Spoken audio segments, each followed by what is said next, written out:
Hola, ¿qué tal? Por fin estamos realizando el tag de poesía, si no me equivoco en el nombre. Me está acompañando Ivette, una de mis amigas que ha comenzado un canal de YouTube. Ella además trabaja en la edición de la revista Cuadrivio, que si no han revisado se la recomiendo bastante.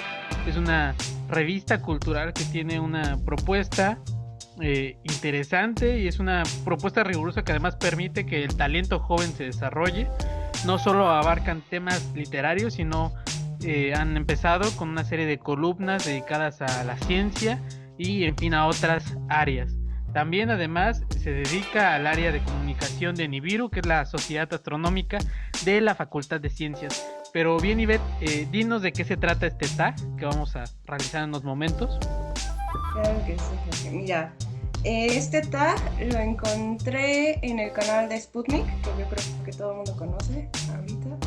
Y consiste en hacer una serie de preguntas, que en realidad son como 10 u 11 nada más, y responderlas, pero todas encaminadas con la poesía para tratar de atraer a nuevos lectores a este género que pues está tan poco interesante, bueno, no interesante, pero tan un poco relegado, ¿no? Dentro de la literatura. Sí, yo me acuerdo, no sé si recuerdas, en las clases de Israel, que decía que la poesía era uno de los géneros menos leídos. También comentaba que no le va tan mal como al teatro, pero que aún así es... Sí, pues tiene pocos lectores y es cierto, no son pocos los poetas que han comentado, ¿no? Que escribiendo poesía uno no se hace famoso o uno no vive de eso como un novelista sí puede vivir de escribir novelas. Pero en fin, vamos a dividir este tag en dos partes. O Ajá. mejor dicho, en esta parte vamos a comentar las respuestas de Ivette de cada una de estas preguntas y luego en su canal, si a ustedes les interesa, van a estar las respuestas que voy yo a dar de cada una de cada uno de los puntos del tag. Entonces, si te parece, empezamos de una vez. Claro, El- iniciemos. Iniciemos. El punto número uno es lo que más te gusta de la poesía. ¿Qué es lo que más te gusta de la poesía, Ivette? Lo que más me gusta son las posibilidades del lenguaje dentro de la poesía. Las...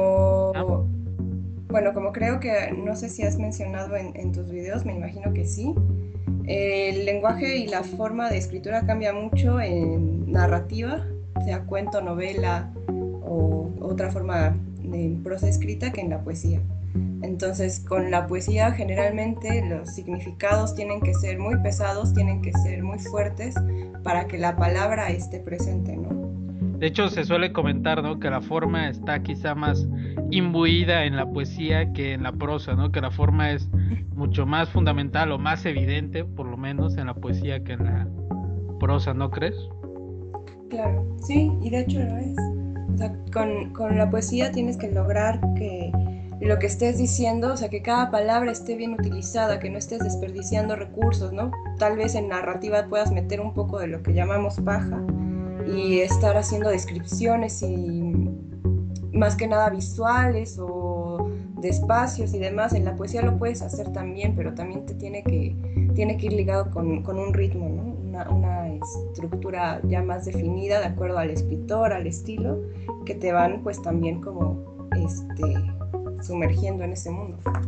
Claro, y también por eso mismo también Borges llegaba a comentar que en las novelas muchas veces había cosas innecesarias que el género exigía, pero que dentro de cierta visión un poco más rigurosa de la literatura, pues no eran esenciales quizá lo que se decía, o esenciales en el sentido de que quizá eran necesarias para desarrollar mejor la trama o algún personaje, pero que es como tú comentas, paja, ¿no? También me acuerdo hace poco que murió este Eco, empezaron a retitular algunos de los textos que él había escrito teóricos reflexionando sobre la ficción, el famoso Apostillas al nombre de la rosa, y que él decía eso, ¿no? Que en su novela había tenido que desarrollar ciertos elementos, llenarla de cierta información para que fuera creíble, pero pues que esa información era eso, paja a final de cuentas, ¿no? Comentaba que como las primeras 100 páginas eran necesarias para un contexto, aunque luego ya no se sintieran fundamentales de la novela. Claro, incluso, bueno, no recuerdo si fue Valerí el que lo comentó, pero decía que la palabra de la poesía era palabra creadora y palabra creada, ¿no? También.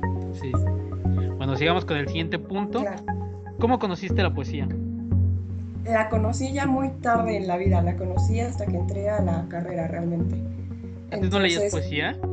no. Se me hace raro porque a ti te Tenía, gusta muchísimo, ¿no? O sea, sí, me encanta, pero realmente en mi formación de primaria, secundaria, preparatoria, no estaba encaminado en ninguna de mis materias en ese entonces a leer poesía. Y yo no estaba interesada porque no le veía como un atractivo, realmente se me hacía tedioso, no conocía, ¿no? Más que algunos villancicos de Sor Juana, entonces yo creo no que se ese me hacía. es un prejuicio que a veces tienen, sobre todo creo que los lectores jóvenes, quizá, por Sí, lo mismo de que se piensa que la poesía es algo más pesado, que va a sí. ser eso, ¿no? Que va a ser un poco insufrible, ¿no? Pero no siempre es así. Sí, yo realmente también por eso creo que entiendo mucho a los jóvenes ahora que niegan de este género, porque yo era así, ¿no? Yo hasta que entré a la carrera, porque aparte entré por el área de narrativa, no por poesía, fue que empecé a leer, empecé a conocer y uno de los primeros autores que empecé a leer en la carrera ya como por gusto propio fue Villaurrutia, que fue ya los nocturnos de Villaurrutia como el parteaguas para que yo me siguiera de ahí de Además lleno. ahí tienen su máscara mortuoria, entonces Sí, es sí, sí, sí. una gran inspiración para leerlo. El, el punto número 3 es tu poeta y poetisa favorita actual. Que aquí no lo dice, pero me gustaría saber qué opinas tú del término poetisa, porque ya ves que tiene Sí, cierto conflicto desde una visión politizada, por decirlo de alguna manera. Pero claro. coméntanos. Bueno, para empezar, a mí no me agrada poetisa, yo prefiero como el término poeta neutral, pero sé que, bueno, no sé si tú recuerdas que Alejandra, por ejemplo, menciona mucho poetisa, Sí, me acuerdo. pero bueno, realmente no tengo problema con cómo los denominen, es como más una cuestión de gusto o de política, como mencionas, y también soy una persona que, si bien no tiene autores favoritos específicos, porque siempre hay como que un personaje que te está llenando en diferentes situaciones, en diferentes contextos, por el momento, más bien me gustaría mencionar a quienes estoy leyendo mucho en estos días. A ver, ¿a quién estás leyendo? Uno de ellos es Jorge Fernández Granados, que también no sé si recuerdas, no me acuerdo si tú fuiste el que me acompañó a una presentación que tuvo hace años A una de Si en otro mundo presentación, todavía. a una presentación no, pero lo vimos en las jornadas de poesía mexicana. Claro, ahí lo conocimos. Que además es curiosísimo porque es casi el símbolo del poeta, porque es un hombre que desgraciadamente sufre ceguera, pero yo Sí, recuerdo que Osuna decía, Osuna es una maestra nuestra, que Osuna decía que Borges casi que debió haber agradecido quedarse ciego porque entonces se convirtió en Homero. Fue parte de este selecto grupo sí, de autores que han terminado ciegos como Homero, como Milton, como Joyce, si no me equivoco, ¿no? Entonces Jorge sí. Fernández Granados ya está como en esa Es área. uno de ellos. Es Sí, uno de ellos y aparte yo no sé qué ven cuando dejan de ver que los vuelve tan magníficos. tan Entonces lúcidos. uno de ellos es Fernández Granados, otro es un autor joven, es bueno, creo que si conoces a Luis Flores, ¿no, Jorge? Sí, sí, que tiene estos poemas satíricos y ¿has leído su poema sobre los vagoneros del metro? Donde hace Sí, ¿cómo se hace llama? una Piedra de referencia Sol. como de... Ajá. Es Piedra de Bueno, Sol yo tengo, pero tengo un libro de él, ajá. que es Gris Urbano, que fue un libro que editó en la UACM. Y ahorita sacó los sonetos neobarrocos bajo su seudónimo del Floro Panadero, que son precisamente estos satíricos. Pero él se mete con la urbanidad de una manera muy... Luis Flores, Jorge y yo sabemos, tú y yo lo sabemos, que es un lector ante todo de poesía. Y esas lecturas y esa tradición se le nota a la hora de escribir. Además lo que me gusta es precisamente que es un poeta que utiliza el metro, o sea, realmente toda su Sí, poesía está medida, y sin embargo es una subversión total de lo que uno considera la poesía medida, porque generalmente se claro. considera la poesía libre más lúdica, más juguetona, y a la poesía medida más para las cosas solemnes, serias y demás, y sin embargo él utiliza el metro para reírse precisamente de este concepto de la poesía, ¿no? Y para que veamos que la poesía no tiene que ser algo serio, sino puede hablar de las papas sabritas y de los memes y de... Claro. Sí, pues precisamente esas posibilidades del lenguaje son las que a mí me encantan. Y tú sabes, bueno, también otra que pues sí tiene que ser favorita porque la he trabajado durante demasiado tiempo es Alejandra Pizarnik. Esa sería tu poetisa favorita, Sí, esa actual. sería mi poetisa. Sí. Y a quien estoy leyendo también mucho ahorita es a Vicente Huidobro. Ay, Guido Brocken. Vamos al cuarto punto. Último poemario Ok. que adquiriste. El mal de Grace de Francisco Hernández en Editorial Almadía. Oye, ¿qué tal está? No sé si lo conozcas. Sí, bueno, a Está buenísimo. Hernández sí, pero no he leído sus... yo en su producción, yo creo que lo último que leí es Moneda de Tres Caras y no lo he seguido después de ahí. Ya, no, es que aparte este libro es poesía, pero al mismo tiempo está como escrita como si fuera un guión teatral y junta el personaje de Robert Graves y, y esta enfermedad ocular del mal de Graves también es ¿En qué como esta consiste? pérdida de la visión. Ah, ok. Entonces une tanto al personaje del médico irlandés con lo que él dice, un tal Robert Graves, que también fue un notable poeta y novelista, es lo que dice, de Londres. Entonces une estas dos imágenes y los pone a dialogar. Está muy padre. Vale, vamos con el punto número 5. Un libro de poemas que no te haya gustado y por qué. Un libro de poemas que no me gustó es uno que ni siquiera sé cómo se pronuncia, porque es de un poeta moderno. Dejémoslo así nada más. Es de... Híjole, es que de verdad no sé cómo se pronuncia esto, pero es de Emanuel Vizcayo. Ah, Emanuel Vizcaya, sí, también es de... Bueno, no sé si es de nuestra generación, pero nos tocó en la facultad. Es un poco más grande. Me gusta lo que él escribe, me gustan los poemas, es que dice DSHBRMNT, así se llama. No sé si tenga un significado ahí unido. Y en realidad es un libro que tiene muchas cosas rescatables, que me gusta, pero Pero, someramente, o sea, no, híjole, es que viene como de esta rama. Tú sabes que a mí, por ejemplo, no me gusta lo que hace Eduardo de Gortari, o como sea, escribir con la poesía códigos, postmoderna, por decirle de alguna manera, ¿no? pero posmoderna ad infinitum. Este, El verdadero ese es postmoderno. un libro que no me gustó porque no entiendo. O sea, realmente puede que lo que estén haciendo está bien, porque por algo tienen tantos lectores, supongo, o por algo, ¿no? Tal vez solo son famosillos. Pero no logro entender como todavía esta escritura en códigos ilegibles, ¿no? Donde yo no encuentro un ritmo más que mecánico, que es donde radica lo posmoderno, pero no me agradó. Vale.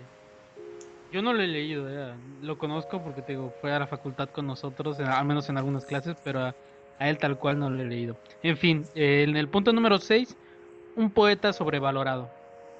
Pues lo acabo de decir, para mí es Eduardo de Gortari, Oh, un contemporáneo. sí, yo creo que esta es la mejor pregunta de todo el tag. Sí, y aparte lo estuve pensando mucho porque pues el tag es muy general, no dice si contemporáneo a ti o de todos los tiempos, quién crees que es súper sobrevalorado, porque creo que Sputnik mencionó a Benedetti, ¿no? Pues también lo creo muy sobrevalorado, pero dije, lo haré más contemporáneo. Es este hombre, para mí. Más problemático porque de Gortari sigue vivo mientras Benetti ya está muerto y Claro. ya no Y puede decir nada aparte, por suerte. y tampoco de Gortari. Pero bueno. Pero bueno, sigamos entonces. En el mejor sí. En el punto número 7, un poeta que aún no hayas leído pero que quieras leer. Héctor Biel Temperley. Leí No me algunos suena de sus nada el poemas. nombre.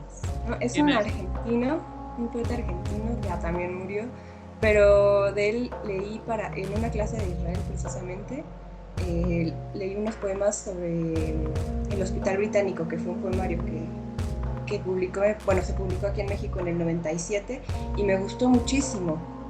Y desde entonces he querido siempre como buscarlo y leerlo, pero no lo he hecho. Es poco conocido, bueno, es que tuvo como su boom. Ya. y después ya no más. Y también es un poeta al que lee mucho Genaro. ¿Te acuerdas de Genaro? Sí, claro, como por de Genaro, sí. De Don Genaro. Don Genaro. Entonces me acuerdo que en una entrevista que leí, que le hicieron a Genaro, lo mencionó y me acuerdo mucho también de Héctor Biotenton. Ya. ¿Qué te iba a decir? Yo creo que en la poesía es quizá en el género donde hay más autores secretos, ¿no? Porque dentro de todos los prosistas, aunque Sí, sean autores de culto, poco a poco van haciéndose un nicho cada vez mayor, o es más fácil que una editorial lo retome y, por ejemplo, Marcel Schropp, que no es así el gran desconocido, pero tampoco es el autor francés más leído de todos los tiempos, hace poco fue editado por Páginas de Espuma. En cambio, encontrar alguna editorial más o menos grande que retome a un poeta, yo creo que es muy difícil. Incluso poetas conocidos están agotados porque la poesía no se lee. no, y este no está reeditado. Por lo que yo investigué, no sé en qué año se publicó en Argentina, se reeditó aquí en México, creo que gracias a la UAM, en el 97, pero fue un tiraje de 100 ejemplares, como es tradición. Y pues ya, ahí se quedó. En fin, es una pena, pero bueno. En el punto número 8 nombra a un poeta de tu generación que te interese. Aparte de De mi Luis generación, Flores. bueno, mencioné a Genaro Ruiz de Chávez, pero en realidad a quien anoté aquí fue a José Manuel Vaca. Yo creo que vamos a coincidir en muchas respuestas tú y yo, por lo que veo, o por lo menos en algunas, sí. ¿Por qué te interesa Vaca? ¿Qué es lo que te Sí, gusta ese, de Vaca? de Vaca, porque creo que lo vi, bueno, va a sonar super cursi, pero de alguna manera he visto cómo ha crecido su escritura. Yo estuve con él en la fundación de una revista que se llamaba Histerias, o se llama, no sé si existe todavía, y ahí lo empecé a leer y escribe muy bien. Pero después empezó a meterse de lleno en la escritura y ser escritor como suerte de profesión ya. Me parece que ya hasta publicó un libro y demás, pero yo lo leo por lo que publica tanto en Marabunta o por ahí en algunos blogs. Sí, yo también lo Pero leo me por lo gusta que bastante. comparte. Sí, me gusta bastante. Bien. En el 9 algo que no Ajá. te guste de la poesía contemporánea. Creo que ya contesté esta, pero lo voy a sintetizar un poco más. No me gusta que las propuestas no sean claras para poder abordar problemáticas modernas. Por ejemplo, estaba diciendo estos poemas en código, que sí es un lenguaje, pero al que yo no le encuentro un ritmo, ¿no? O que realmente un HTML yo no le encuentro un significado siquiera. Pero, por ejemplo, hay otros que creo que lo hacen de una mejor manera, como hace poco, esta semana, descubrí a Shauri López, no sé si lo has leído. Sí, sí, conozco a Shauri, sí. No lo he leído tanto, solo encontré dos poemas de él, el de Corazón, Corazón, Calavera, Revólver, Explosión, o sea, empezando ahí están los emojis, ¿no? Ujú. Y el de la balacera que fuimos. Y me parece que él, de una manera menos soberbia, puede lograr comunicar estos problemas estas temáticas que estabas comentando, como más, no tan solemnes, ¿no? Oye. Bien, en el punto número 10 Ujú. declama un poema. Lo declamaré. Voy a declamar solamente una pequeña parte de La elegía como grito para una tarde de diciembre de Max Rojas. ¿Quién es Mar Rojas? Para los que no lo conozcan. Max Rojas era un poeta mexicano que empezó su producción en una edad ya muy avanzada. Y me parece, no sé, Jorge, si tú sepas el dato, que no fue editado ni publicado más que por Malpaís, tal vez alguna otra por ahí, editorial. O sea, tampoco yo no tengo nada de Max Rojas, por ejemplo, no es un poeta que pueda conseguir fácilmente. Sí, era un poeta bastante poco publicado. Ya hacia el final de su vida, si no mal recuerdo, Conaculta editó Cuerpos, uno de sus poemarios, Mm, que creo que Malpaís también sacó su propia edición. Ahí quizá me esté ujú. confundiendo, pero sé que mucha de la producción poética la editó Malpaís. Y Sí, es que que tienen la obra poética, ellos. Creo que sí sí, se llama el libro. Tú tienes uno, ¿no? De hecho. sí, abre con una carta de Cintio Vitier, el poeta cubano, bastante bueno Ujú. también del grupo Orígenes, o no recuerdo si sí era del grupo Orígenes, pero sé que era cercano a Lezama Lima. Una carta bastante apremiante hacia la poesía de Max Rojas, porque sí es bueno. Pero en fin, a ver, compártenos ese fragmento. Yo no tengo la voz rasposa y ronca de Max Rojas, pero ahí va. Desbaratado el grito, el silencio que cruje en la escalera, el sonido que llega de repente para decir no hay nadie. Nadie grita tu nombre, nadie te espera, nadie camina por la calle recogiendo tu sombra partida en pedacitos, tu esqueleto partido en pedacitos. Nadie te extraña. Puedes echarte a caminar mascando tu tristeza. Puedes perderte para siempre en tu tristeza. Nadie grita tu nombre, nadie te espera. Solo el silencio que baja y te destroza. Solo el silencio que baja y te aniquila. El sonido que llega de repente para decir no hay nadie. Nadie camina desde la oscura zona del derrumbe. Nadie te espera. Di buenas noches. Estoy triste. Busco a Elena. Bueno, hasta ahí porque es un poema larguísimo, Sí, pero es, pero muy es muy, bueno. sí vale la pena que lo, y creo que sí se encuentra en internet, entonces si pueden Sí, leerlo sería excelente. está en Círculo de Poesía. Ah, excelente. Bien, vayamos ya al último punto, el Ujú. número 11. Comparte un poema tuyo, es opcional, pero no sé si tú tengas a lo mejor un poema que quieras compartir. Realmente no. Nos saltamos Sí, ese punto, he escrito cosas, pero no quiero hacerlo. Sí, saltemos. ni aunque sea un no poema, un antipoema, un... Un antipoema. Es que, ¿sabes? Acabo de subir al canal como uno de los poquitos que me gustaron, entonces creo que sería muy repetitivo que lo lea aquí también. Ah, ok. ¿Es otro del que ya había subido hace unos días? No, es ese. Ah, es el de Penélope, ¿no? Ajá, exacto. Ah, bueno, igual, para los que quieran pueden ir a verlo. Y ese sería como el poema que compartes. Y Exacto. ya antes de acabar, ¿hay alguien que te gustaría que hiciera el tag? ¿Alguien a quien quieras etiquetar para que haga el tag? Pues como apenas estoy empezando en esto de los canales de YouTube, no conozco a muchos booktubers que no lo hayan hecho ya. Entonces lo dejaré a tu decisión final en el video. Va, muy bien. Pues entonces, eso ha sido todo de esta primera parte del tag de poesía. Si quieren consultar la otra parte, que consistiría en mis respuestas, estará en el canal de Ivette. ¿Cómo se llama tu canal, Ivette? Nadie nunca. Nadie nunca. Igual voy a poner un link en la descripción y seguramente un comentario que también tenga una liga hacia su canal. ¿De qué va tu canal, Ivette? Coméntanos antes de irnos. Pues ahorita apenas estoy haciendo como pequeñas descripciones de libros. Hice una descripción de la edición conmemorativa de Farabev del Colegio Nacional, algún otro de David Byrne, de cómo funciona la música. Hice el tag de las partes del cuerpo que tomé de tu canal. Entonces realmente ahorita está enfocado como en describir, porque ni siquiera son reseñas, como en hacer descripciones de libros para atraer. ¿Algún proyecto a futuro? Sí, me gustaría, tal vez después seguir haciendo un poco lo que tú haces, que ya son reseñas más hechas, pero pues primero tiene que haber como una consistencia, ¿no? Tendría que saber si hay un público realmente en mi canal que le interese. Bueno, esperemos que sí, en fin. Esto ha sido todo, espero que les haya gustado y nos vemos en el siguiente capítulo. Okay.